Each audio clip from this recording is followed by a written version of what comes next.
Dios eterno, agradecemos este tiempo en que podemos tener el privilegio de poder acercarnos a tu palabra.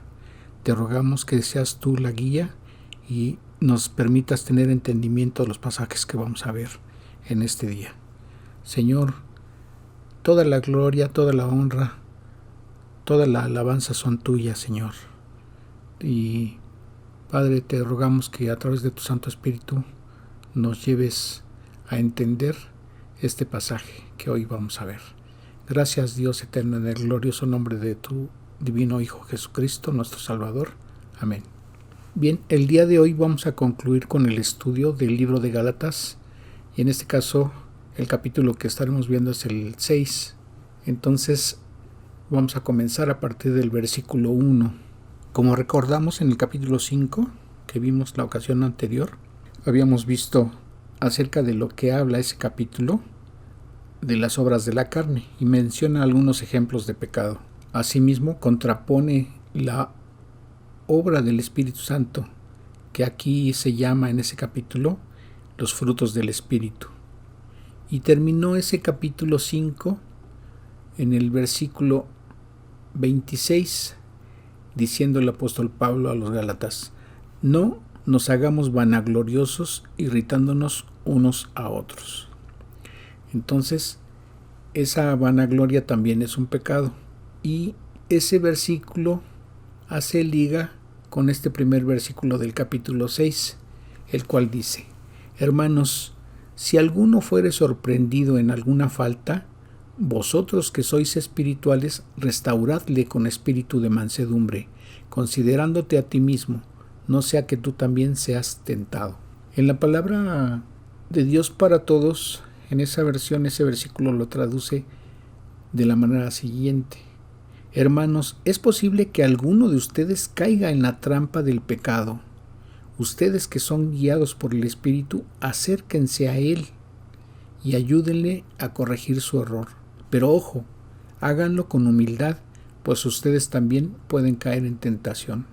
Y lo que aquí quiere decir el apóstol Pablo a los Gálatas es: si es cierto que son espirituales, pero eso no los capacita para considerarse superiores y mirar de arriba hacia abajo a los que han caído en ese pecado, el cual es observado por estos que en consideración de ellos mismos se estiman como espirituales, porque el Espíritu Santo les pide tratar con mansedumbre al hermano. Entonces, en este caso, la exhortación, si no se hace con ese espíritu de mansedumbre, que es parte del fruto del Espíritu, se convierte entonces en una obra de la carne, y lo único que se consigue es ira de quien se exhorta, y con ella obviamente la discordia y las enemistades. Y a diferencia de esto, cuando se hace con mansedumbre, se está haciendo de manera pastoral. Entonces, al exhortar al hermano, el cristiano debe mirarse a sí mismo, sin olvidar que todos estamos expuestos a la tentación a cometer pecado. Por ello también el cristiano espiritual puede caer. Y en ese sentido, aquí el apóstol Pablo está dando consejo a los espirituales que normalmente consideran que no han caído, para que no sean vanagloriosos, así como terminó diciendo el versículo 26 de Gálatas 5, sino que se traten con tolerancia, con mansedumbre. Debemos tratar a un miembro de la iglesia que ha caído en pecado y que se trata de restaurarle. Entonces, aquí se resalta que la mansedumbre es un don del Espíritu Santo que obra en nuestro espíritu. Y recordamos que la mansedumbre es el temperamento en el espíritu hacia Dios, y en ese sentido aceptamos los tratos de Dios hacia nosotros sin discutirlos, y humildemente soportamos las cargas por los pecados de otros. Entonces, en resumen, aquí el apóstol Pablo está señalando que si aquellos que son espirituales, es decir, que son guiados por el Espíritu Santo, deben tratar con espíritu de mansedumbre a aquellos a los cuales se exhorta, teniendo presente siempre y estando conscientes de que cada uno de nosotros somos susceptibles de ser tentados. Sigue diciendo el versículo 2 de Gálatas 6.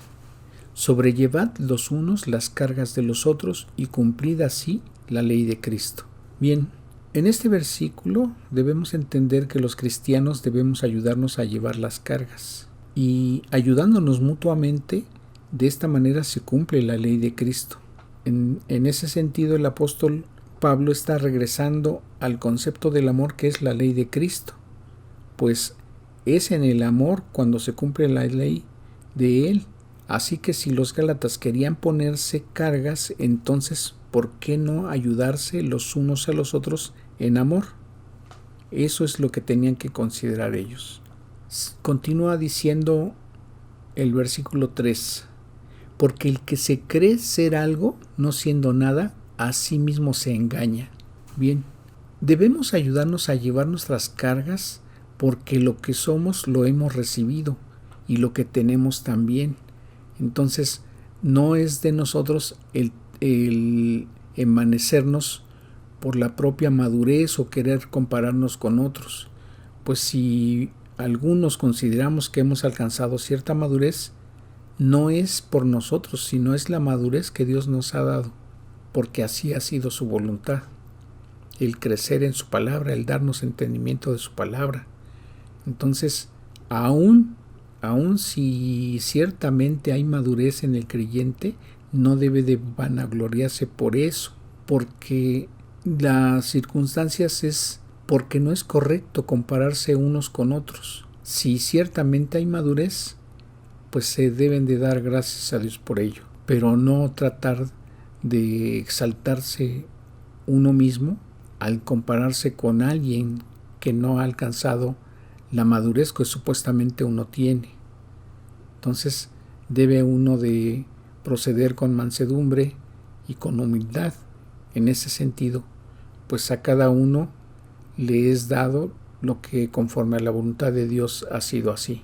Entonces, cuando uno hace lo mejor, se siente satisfecho de los resultados y no necesita compararse con otros, pues las personas hacen comparaciones por muchas razones y algunos lo utilizan para señalar las debilidades de otros con el fin de sentirse mejor consigo mismo, y eso obviamente es pecado, pues es vanagloria y es orgullo, y es algo que debemos de apartar de nuestras vidas.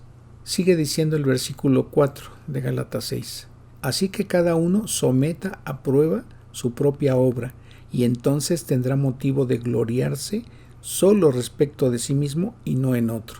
Entonces, debemos de autoexaminarnos en nuestra propia conducta para saber o considerar si es buena o no, y poderse sentir satisfecho con las acciones, pero no por compararse con los demás, para evitar ese engaño o ese autoengaño. Entonces cada uno debe examinarse a sí mismo y examinar su propia conducta, su propia obra, y así no se podrá juzgar con respecto a otros. Continúa diciendo el versículo 5, porque cada uno llevará su propia carga. Bien, el cristiano tiene que examinar su propia obra y tiene que hacerlo porque es responsable de ello. Tiene que presentarse ante el tribunal de Cristo y allí no podrá comparar sus méritos con los de los demás y pretender que son superiores.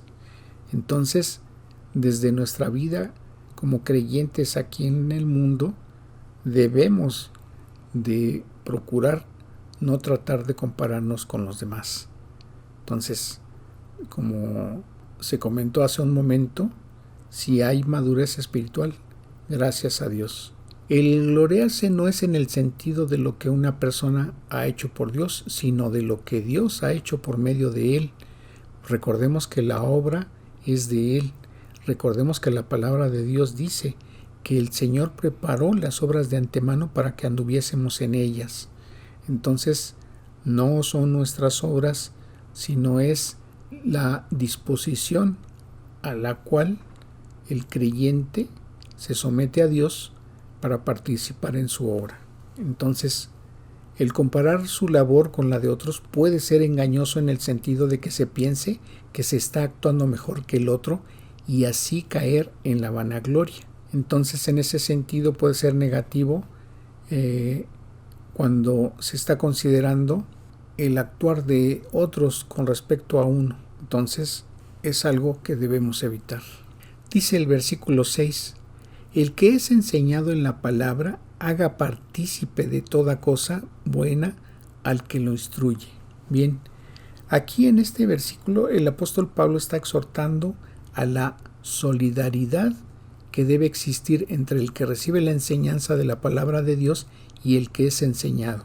Entonces, así como el maestro hace partícipe al discípulo de los bienes de la doctrina y de lo que habla la palabra de Dios, es decir, el que es enseñado, le debe de dar en cambio los bienes que el maestro necesita para mantenerse. Es decir, debe de ofrendar a aquel que le está enseñando para evitar que el que enseña se distraiga en otro tipo de actividades, digamos, seculares, para solventar sus necesidades. Entonces, aquí el apóstol Pablo está presuponiendo que la comunidad apoya con bienes al predicador del evangelio. Y aquí en ese sentido el apóstol Pablo está mencionando el mismo principio que señaló el Señor Jesucristo cuando dijo, porque el obrero es digno de su salario. Y como en otra parte del texto bíblico en el Nuevo Testamento, el apóstol Pablo también indicó que el que predica el evangelio viva del evangelio.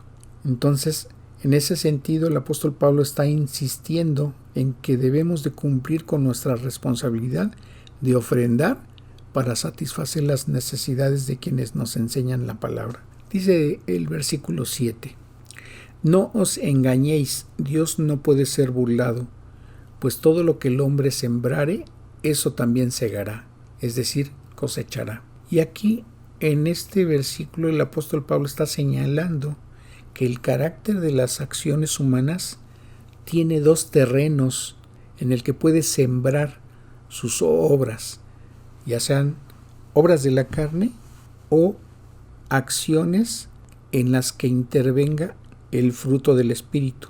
Entonces, dependiendo de ello, lo que aquí se resalta es de que hay dos campos donde el creyente puede sembrar: en la carne, es decir, obras, o en el Espíritu, a donde se exaltará el fruto del Espíritu. Así, si siembra en la carne, obviamente va a recoger los frutos de la carne, es decir, corrupción. Pero si se siembra en el Espíritu, tendrá una siega espiritual. Recordemos que la palabra dice la vida eterna. Y esto nos debe de recordar a cada momento de qué manera estamos actuando. Si en nuestras obras de la carne, es decir, satisfaciendo nuestros anhelos, nuestros pensamientos personales, nuestras aspiraciones y obviamente pues con inclinación al pecado, orgullo, soberbia y pecados que nos llevan de esa manera a vanagloriarnos, a exaltarnos, y esto obviamente a no dar el crédito, a no honrar al Señor, a no darle la gloria ni la alabanza a Él, y eso conduce propiamente a obras de la carne, y de ninguna manera será esto agradable a Dios. Por otra parte, si se actúa con mansedumbre, si se actúa con humildad, si se actúa con honestidad y con la intención de lo que Dios quiere, de qué manera se trabaje en su obra, y esto obviamente producirá honra para Dios, y esto como fruto del Espíritu. Y continúa diciendo el versículo 8, porque el que siembra para su carne, de la carne segará corrupción, mas el que siembra para el Espíritu, del Espíritu segará vida eterna. Y cuando aquí el versículo habla de corrupción, la traducción o la palabra en el griego está indicando podredumbre, y obviamente es algo que lleva a muerte. Entonces, y esto lo podemos notar en la traducción de dos versiones diferentes en ese mismo versículo.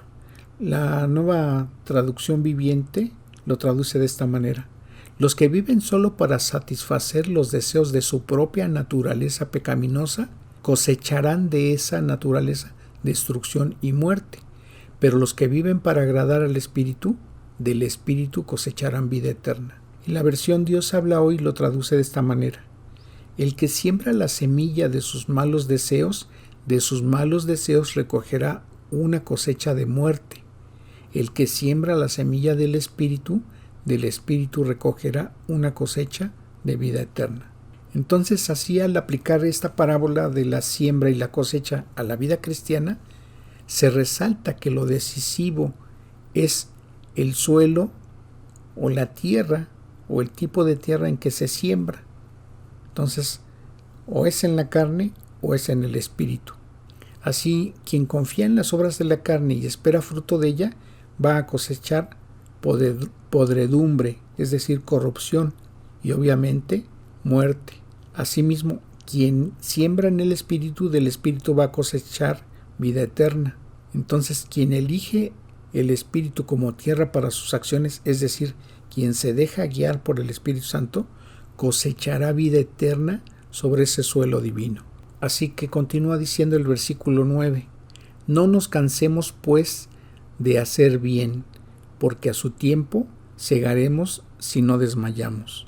Y aquí hay tres versiones en las que podemos ver de qué manera lo traducen para un entendimiento de este versículo. La versión Kadosh dice: por tanto no nos cansemos de hacer lo que es bueno, pues si no nos damos por vencidos, en su tiempo recogeremos la cosecha. La versión Kadosh lo traduce de esta manera: por tanto no nos cansemos de hacer lo que es bueno, pues si no nos damos por vencidos, en su tiempo recogeremos la cosecha. La Nueva Traducción Viviente lo traduce de esta manera: así que no nos cansemos de hacer el bien, a su debido tiempo cosecharemos numerosas bendiciones si no nos damos por vencidos. Y la versión Palabra de Dios para Todos, la traducción la hace de esta manera: no debemos cansarnos de hacer el bien, si no nos rendimos tendremos una buena cosecha en el momento apropiado.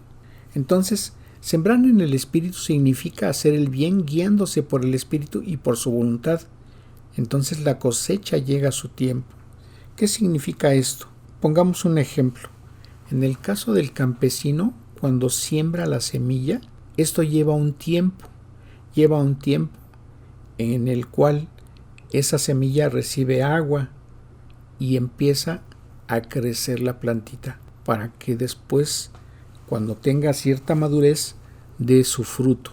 Y hasta que ese fruto está en una condición en la cual se puede cosechar, es decir, se puede segar, se puede cortar para que pueda ser consumido, hasta entonces se está tomando o se está recogiendo eso que se sembró.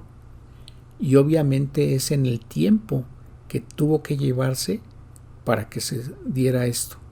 Entonces, cuando nosotros participamos en la obra de Dios, probablemente no nos toque ver en un tiempo breve los frutos de ese trabajo. Así que la palabra de Dios nos está invitando a que no nos cansemos, a que no dejemos de trabajar, a que no desmayemos, porque en su tiempo vamos a ver ese fruto, vamos a cosechar el producto de ese trabajo y obviamente será de bendición.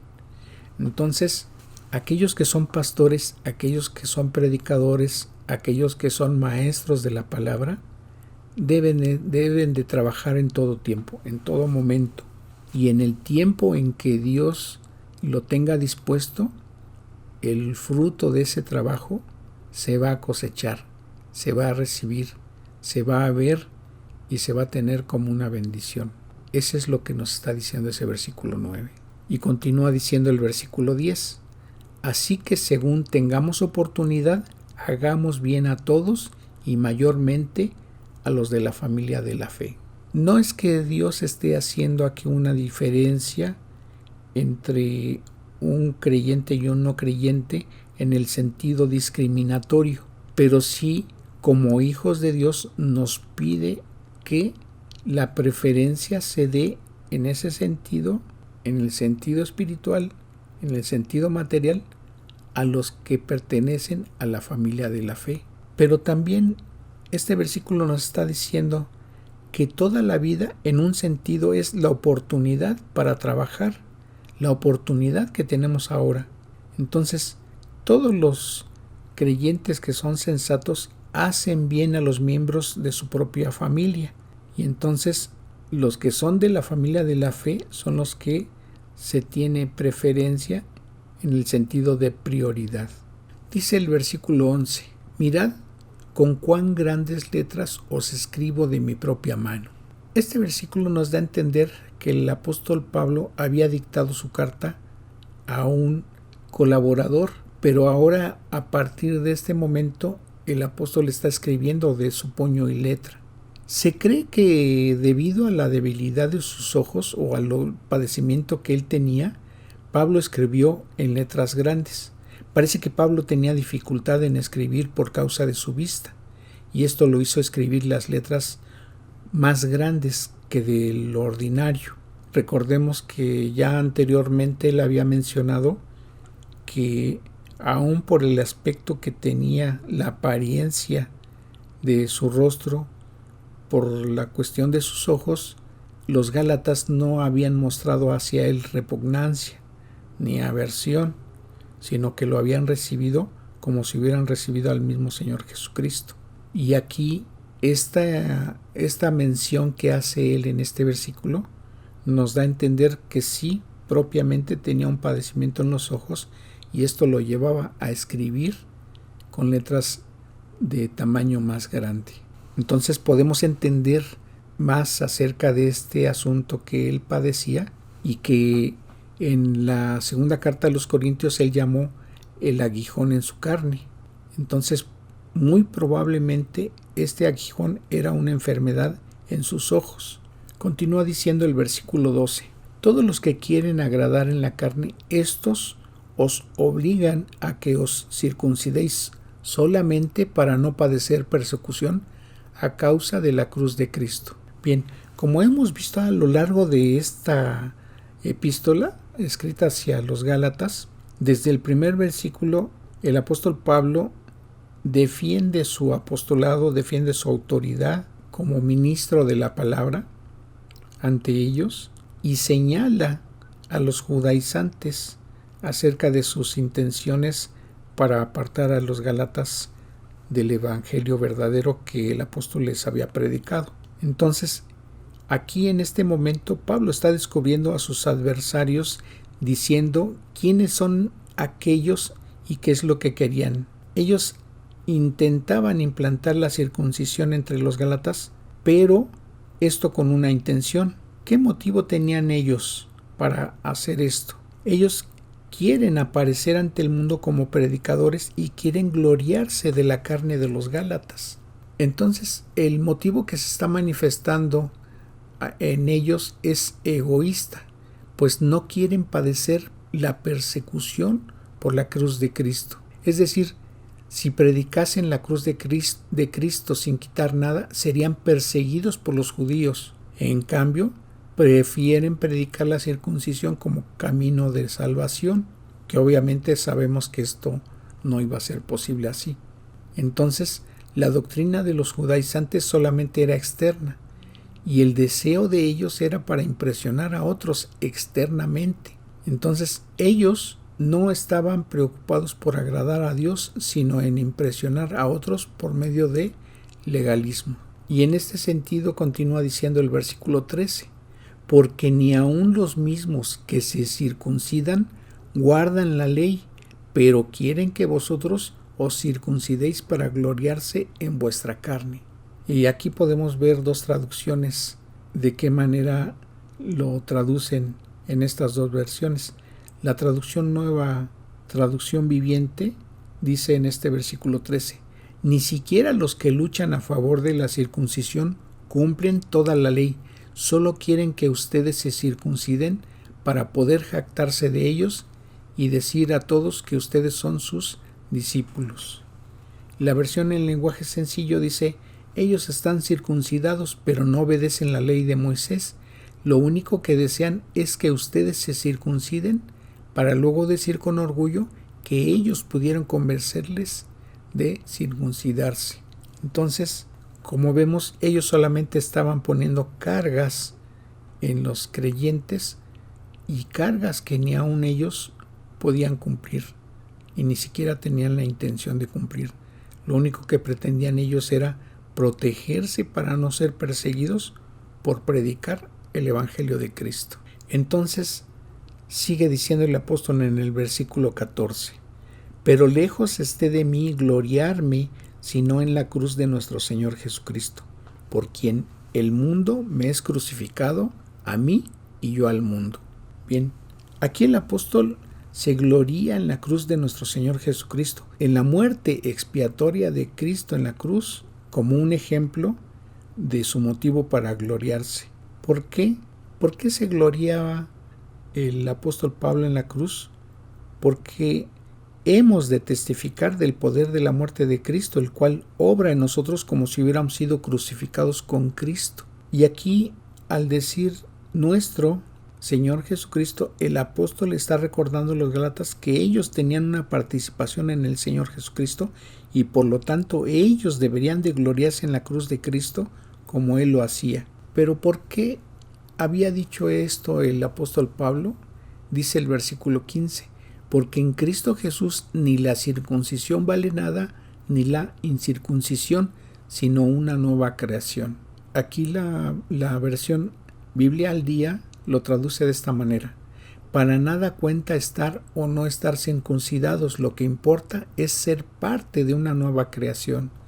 Recordemos que el nuevo nacimiento lo da el Espíritu Santo después de haber creído el Evangelio, y de esa manera el Espíritu Santo nos otorga el nuevo nacimiento en Cristo Jesús.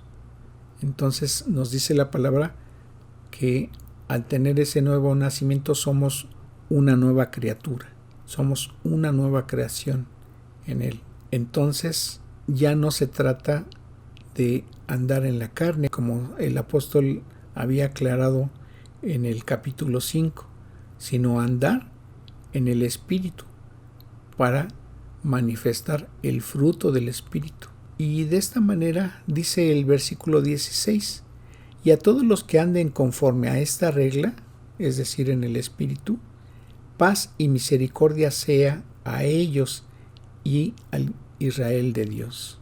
Y en ese sentido el apóstol bendice a los que se ajustan a esta norma, pues su deseo es dar la bendición sobre todos. Entonces, aquí manifiesta el apóstol que Dios derrama su paz y misericordia sobre los que son hijos suyos por haber sido una nueva creación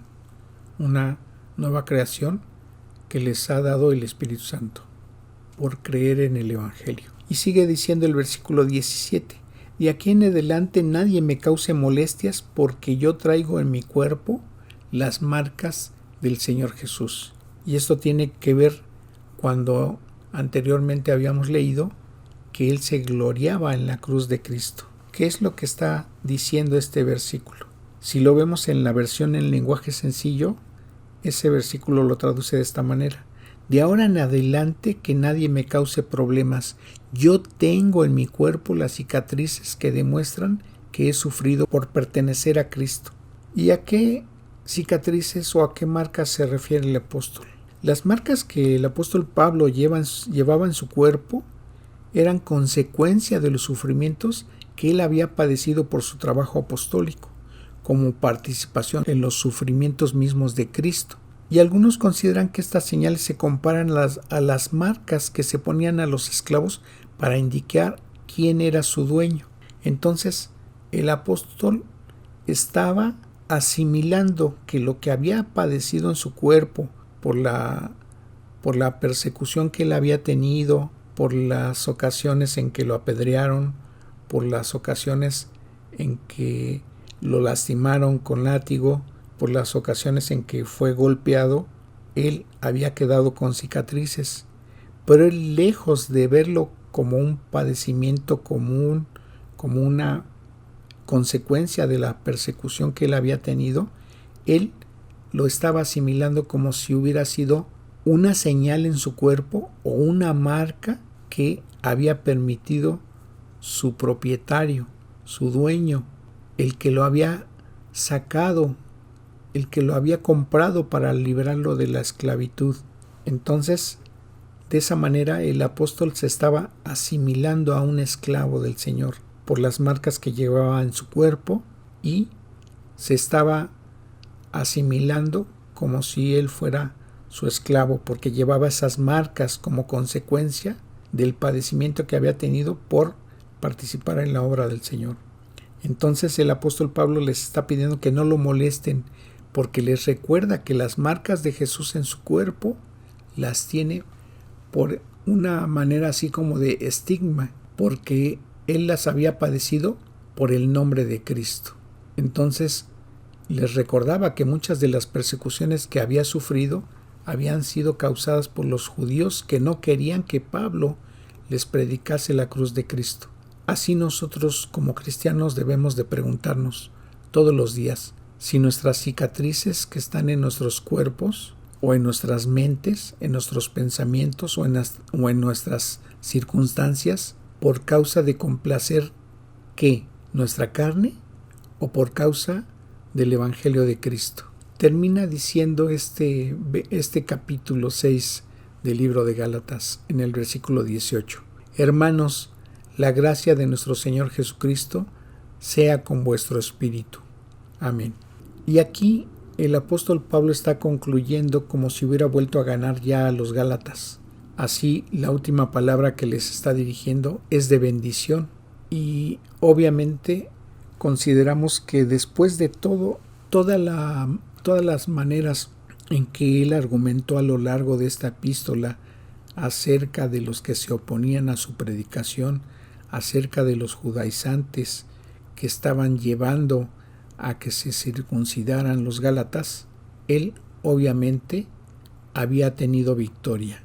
Él obviamente había llevado a que esos gálatas se arrepintieran de las decisiones que estaban tomando al pretender creer que con los legalismos judaizantes iban a colaborar en su propia salvación y en su andar cotidiano como cristianos. Obviamente, para ellos ya les tenía que haber quedado claro lo que el apóstol les estaba invitando a que considerasen para no caer de la gracia del Señor al alejarse de Cristo por pretender que tenía que ser necesario esos legalismos judaizantes en su salvación. Y obviamente el apóstol Pablo lo estaba apartando de ello, de esas falsas enseñanzas, de esos falsos maestros. Bien, con esto concluye la lectura que hemos hecho del libro de Gálatas. Vamos a agradecer a Dios por este tiempo.